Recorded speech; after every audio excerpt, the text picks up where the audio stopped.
Famous people who passed away in 1734. This is the second part. Before we proceed, please subscribe to our channel to support us. Étienne de Veniard, Sieur de Bourbon. He was born in April 1679 and he died in 1734.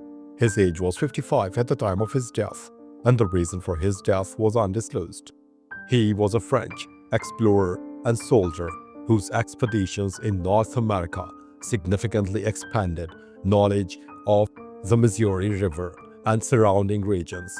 At the age of 19, he was found guilty in 1698 of poaching on the land of monastery of Belle. He did not pay the 100 livres fine. He is believed to have left for New France settlements in North America that year to escape imprisonment for failing to pay the fine. He wrote 2 accounts of his travel, which included descriptions of the Native American tribes he encountered. In 1723, he established Fort Orleans, the first European fort on the Missouri River, near the mouth of Grand River and present-day Brunswick, Missouri. In 1724, he led an expedition to the Great Plains of Kansas to establish trading relations with the Paducah. In late 1725, the tribe's leaders and his Missouri wife returned to North America. Michel Sarrazin, he was born in September 1659 and he died in September 1734. His age was 75 at the time of his death, and the reason for his death was undisclosed. He was a French-Canadian naturalist and physician whose studies of North America plants and animals were groundbreaking in the early 18th century. He remained in the colony for the rest of his life, returning to France only during 2 brief periods. While in New France, his medical skills were constantly in demand, and he quickly rose in the ranks, becoming one of the colonial elite. He was both a seigneur and a member of the Council Superior, and he held considerable influence in the colony. He had a great interest in botany and kept up a frequent correspondence with the Academy of Royal Sciences in France, sending fellow scientists numerous specimens of North American plants, as well as detailed descriptions of dissections of animals. He developed a vast knowledge of both cultural and natural world of New France, and it is credited being one of the first scientists to systematically catalog ecosystems and samples found in New France, resulting in many important botanical discoveries. Peter Tillemans, he was born in 1684 and he died in December 1734. His age was 50 at the time of his death, and the reason for his death was asthma. He was a Flemish-born artist who became a leading landscape and sporting painter in England, influencing the development of English art in the early 18th century. He was best known for his works on sporting and topographical subjects alongside John Wotton and James Seymour. Tillemans was one of the founders of the English School of Sporting Painting. His collections of paintings had been sold in an auction conducted by Macro on 19th and 20th April 1733 and included paintings by James Tillemans, probably a son or other relation, and by Arthur Davis, who, like Joseph Francis Nollekens, one of Tillemans' pupil, Macro had a bust of Tillemans made by John Michael Riesbrack, placing it in a niche at the top of the staircase in Little Hall. A portrait of the artist engraved by T. Chambers from a painting by Hissings is given in Fuseli's 1805 revised edition of Rev. Matthew Plinkington's James Figg. He was born in 1695 and he died in December 1734. His age was 39 at the time of his death, and the reason for his death was undisclosed. James Figg was an English prize fighter and instructor in historical European martial arts, while Figg primarily fought with weapons including short swords, quarterstaffs, and cudgels. He also played a role in boxing's development. In 1719, he opened a London fighting venue that could seat more than 1,000 spectators and was one of the first of its kind. In 1725, he organized and promoted modern history's first international boxing match. At his amphitheater, he claimed to have won more than 200 matches during his career and was posthumously considered the first boxing champion. Little is known about Figg's early life except that he came to London from Fame, Oxfordshire. In London, Figg gained a reputation as a skilled fighter and set up a business training students in combat with weapons and fists. He promoted fights with both male and female combatants at his venue. Roy MacGregor, he was born in March 1671 and he died in December 1734. His age was 63 at the time of his death, and the reason for his death was undisclosed. Roy was a legendary Scottish outlaw and folk hero whose exploits inspired tales of rebellion and resistance during a tumultuous period in Scottish history. Along with many Highland clansmen, at the age of 18, Roy, together with his father, joined the Jacobite Rising of 1689, led by John Graham, 1st Viscount Dundee, and Sir Ewan Cameron of Lochiel, to support Stuart King James VII, whose fight from Britain following the Glorious Revolution of 1688 had been declared by English Convention Parliament to be an abdication. Then in Scotland, the Convention of Estates adopted the claim of right and declared that James had forfeited the Scottish throne. Although victorious in initial battles, Dundee was killed at the Battle of Killiecrankie in 1689, deflating the Rising, which then lost the Battle of Dunkeld. Richard Cantillon, he was born in 1680 and he died in May 1734. His age was 54 at the time of his death, and the reason for his death was house fire. Richard was an Irish economist whose pioneering work on economic theory laid the groundwork of modern economics, earning him the title of the father of economic theory. Although little information exists on Clanton's life, it is known that he became a successful banker and merchant at an early age. His success was largely derived from the political and business connections he made through his family and through an early employer, James Bridges.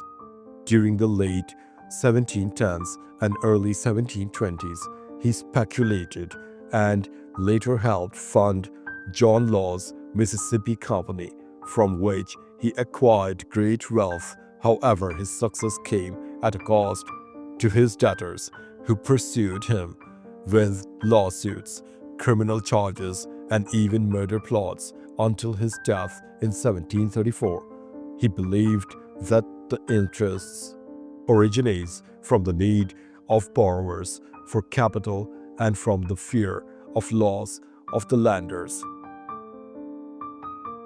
Peter King, 1st Baron King, he was born in 1669 and he died in July 1734. His age was 65 at the time of his death, and the reason for his death was undisclosed. Peter King was a prominent English jurist and politician who served as Lord Chancellor, known for his contributions to legal reform and his expertise in property law. He entered the Middle Temple in 1694 and was called to the bar in 1698. In 1700, he was returned to the Parliament of England as a member of Birlstone in Devon, holding the seat until 1715. He was appointed Recorder of Glastonbury in 1705 and Recorder of London in 1708.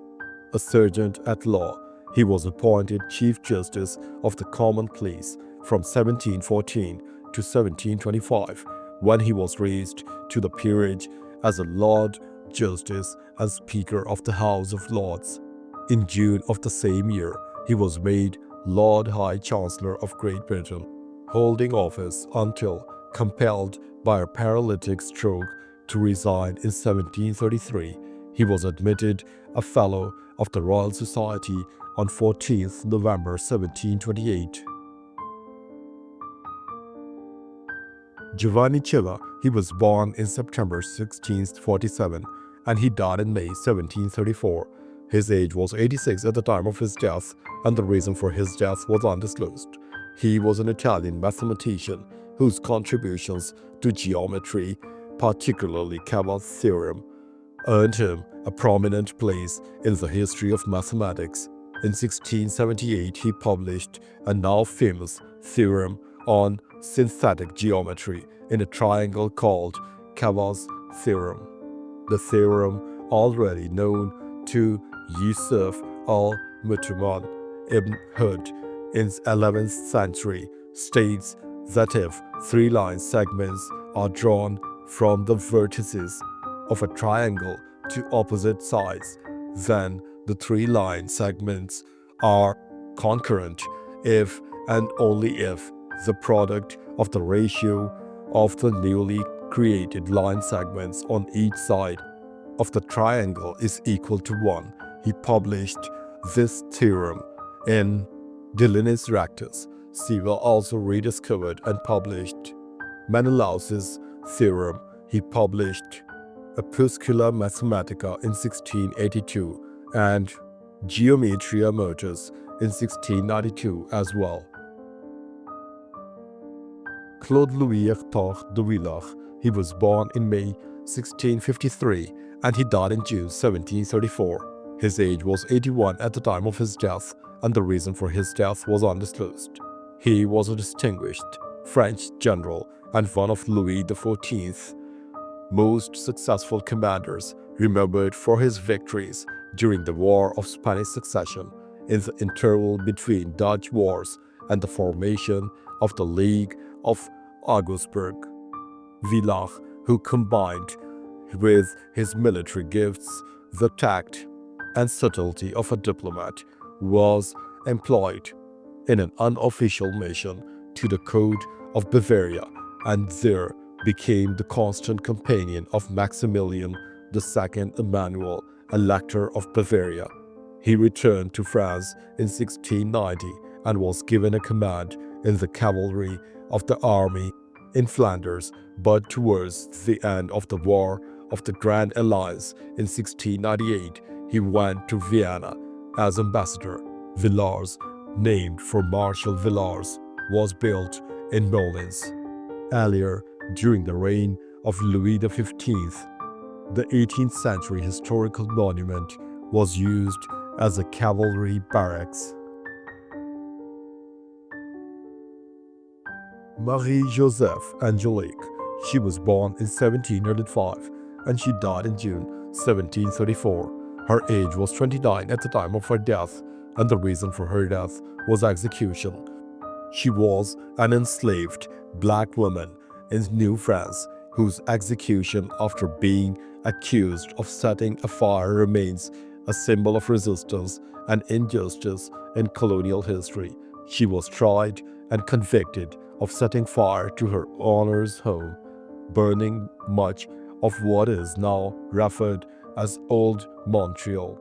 It had been generally accepted that she was guilty, but it was recently being argued that she was innocent of the crime and was convicted more on the basis of her reputation as a rebellious runaway slave than on the basis of factual evidence. A competing theory is that she was guilty of the crime but was acting in rebellion against slavery. No consensus has been reached by historians regarding her actual guilt or innocence. Simon Henry Adolph, Count of Lippe-Detmold. He was born in January 1694 and he died in October 1734. His age was 40 at the time of his death, and the reason for his death was undisclosed. Simon was a German count who modernized his territory through administrative and legal reforms, leaving a legacy of effective governance. Simon is famous for the fact that in 1720, Emperor Charles VI offered to raise him to imperial prince for a mere 44,000 thalers, but Simon found himself unable to raise the money. A chronic shortage of money forced him to sell the Dutch lordship of Veniard and Amedi in 1725 and to pledge Sternberg Castle to the electorate of Hanover in 1733. Historians judge that he loved pomp and circumstances as much as his father did, although he was constantly in financial difficulties. He wasted money on parties as if he had an inexhaustible source of money, or so an expert on Lippe history says 200 years later.